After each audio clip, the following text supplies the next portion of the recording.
Salve, salve pessoal, aqui é o professor Marcelo Sardinha, professor de Geografia, mais uma vez com vocês aí para uma aula muito interessante que envolve aí a estrutura ativa da população. Então é importante que nós entendamos aí que esse assunto é uma sequência de demografia, onde nós vimos, entre outras coisas, as teorias demográficas, falamos um pouco sobre as informações pertinentes ao que diz respeito aí ao crescimento vegetativo populacional, vimos as pirâmides etárias e agora chegamos no momento em que vamos estudar um pouquinho sobre a estrutura ativa da população, tá? Então, é importante nós entendermos aí que esse estudo vai revelar para nós algumas informações interessantes que envolvem a população do ponto de vista da distribuição por setores de atividade, a ocupação, a absorção da mão de obra. Acho que você vai gostar da aulinha aí, tá? Então, bem interessante, vamos que vamos, vamos ao que interessa, tá? Vamos falar um pouquinho então sobre a estrutura ativa de uma população, tá bom? Primeira coisa que vocês têm que entender aí é que toda e qualquer população ela vai ter um conjunto de pessoas em idade ativa. O que é isso? Você pega ali, por exemplo, no Brasil, dos 14 aos 65 anos, é um pessoal que está numa idade ativa, pessoas que estão, né, ativamente propícias ao mercado de trabalho.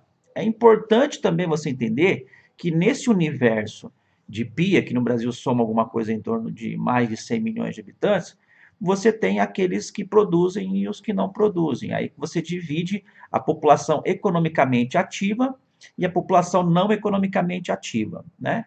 Então, o que seria a população economicamente ativa? É aquela parcela da população que está ocupada ou desocupada, mas está na idade para que realmente possa estar desenvolvendo aí algumas atividades. Nesse universo ainda de população em idade ativa, você pode ter a população não economicamente ativa, como por exemplo os idosos, né, as crianças, né, nessa faixa etária aí dos 14 aos 18, né, ou até as criancinhas ali. Então é importante você entender aí essa diferenciação, tá? Então, você tem a população em idade ativa, você tem aqueles que estão ocupados e desocupados, que são chamados de população economicamente ativa, e você tem aqueles que realmente não produzem, aí, que seriam os estudantes, seriam os aposentados e por aí vai, tá? Então, você tem aqui, né, uma imagem que mostra aí as pessoas no ambiente de trabalho, né? E esse texto aqui mostra para você certinho o que é o PIA e o que é a população não economicamente ativa e a inativa, tá? Inativa é não economicamente ativa. Outra coisa importante que a gente tem que entender é uma coisa que nós chamamos de razão de dependência. O que, que é isso? É aquela medida em que nós procuramos avaliar a quantidade de pessoas que estão economicamente ativas para aquelas que não estão economicamente ativas. Então, na evolução de uma sociedade, qualquer que seja, do ponto de vista demográfico, vai chegar o momento que a não economicamente ativa, principalmente com uma grande quantidade de idosos, será maior do que a população economicamente ativa. Então, os países têm que se preparar para essa situação, né? Para quando na razão de dependência, na análise entre a PEA e o PNA, você tenha essa quantidade maior de pessoas em relação inativos em relação aos ativos. Então, vale a pena você entender isso, tá? Que é importante que se faça alguns planejamentos, como reforma da Previdência, se prepare no momento de bônus demográfico, quando muitas pessoas estão em idade ativa, para você desenvolver ali mecanismos em que possa garantir essa grande quantidade de pessoas idosas aí, né?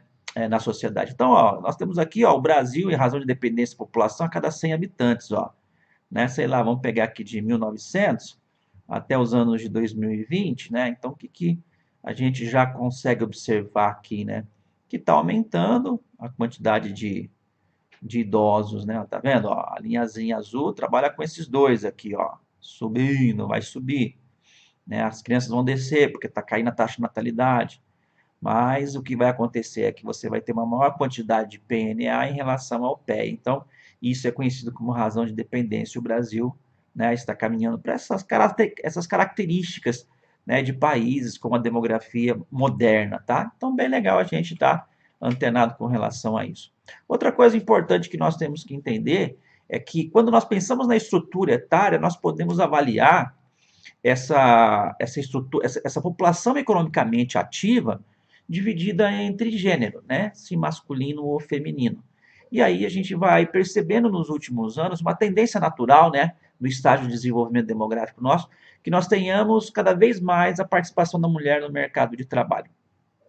E essa participação é um pouco desleal, porque você observa que a mulher às vezes é mais preparada do ponto de vista dos estudos, né, enfrenta a mesma jornada de trabalho. Porém, contudo, todavia, entretanto, quando nós avaliamos a remuneração, sempre vai ser menor em relação aos homens. Então, existe uma discriminação muito grande com relação à mulher no mercado de trabalho, né? Por que isso acontece? Porque a nossa sociedade é patriarcal, machista, e que desvaloriza o trabalho da mulher, tá? Então é importante a gente estar atento com relação a isso. Tem um gráfico aí bem legal que você está observando aqui na telinha, né, que mostra esse percentual de rendimento médio em relação à média dos homens, né? Então, média nacional e tal, ele vai mostrando para você aí, né, essa relação que eu acabei de explicar para vocês aí, que a mulher tem essa desvantagem, tá? Então, bem bacana. Outra forma que nós podemos avaliar a população economicamente ativa é por setores de atividade, tá? Então, é importante a gente entender que quando você pensa aí a PEA, por setores de atividade no Brasil e no mundo, a gente tem que fazer uma análise bem interessante aí. Primeiro, nós temos que revisar o que é o setor primário, né? São aquelas atividades relacionadas à agricultura, à pesca, à caça, extrativismo mineral, vegetal, né? Setor secundário seria a indústria, né? E aí o setor terciário seria a prestação de serviços, né? Então, esse número aqui, ó, esse gráfico, mostra para você o emprego no setor secundário entre 1870 e 2020, que mostra, sem sombra de dúvidas, que tanto no Brasil quanto nos Estados Unidos vem diminuindo a quantidade de pessoas no setor secundário. Ora, o Brasil no início do século XX era um país agroexportador, então muitas pessoas no setor primário, nesse primeiro aqui. Conforme o Brasil foi se desenvolvendo economicamente, o que vai acontecendo? Muitas pessoas saem do campo e vão para as cidades. Nas cidades você tem um envolvimento maior com o setor secundário e terciário. A partir do momento que passa a ocorrer uma automação do setor produtivo, é natural mesmo sem essa automação. Você tem muitas pessoas no setor terciário, tá? Então, por isso que você tem essa queda aqui no Brasil aqui, tá? Então é importante a gente entender isso. Aqui nós temos a PEA, ó, a distribuição da PEA por setor de atividade, né? Perceba vocês, ó, a baixa participação do extrativismo mineral e agropecuária no Brasil, ó, não são a 4%. Setor secundário seria esses 17%, né, mais serviços de utilidade pública e construção civil, ó. Então, 7 com 5 vai dar 22, 22 e pouquinho. Então, a gente vê que o setor terciário, observando aqui, abocanha aí grande parte da população economicamente ativa, tá? Então, é importante você entender que o Brasil, né, ele tem um processo muito interessante que nós chamamos de terceirização. O que é isso? É uma maior participação, né, da população economicamente ativa no setor terciário, vem aumentando essa participação, tá?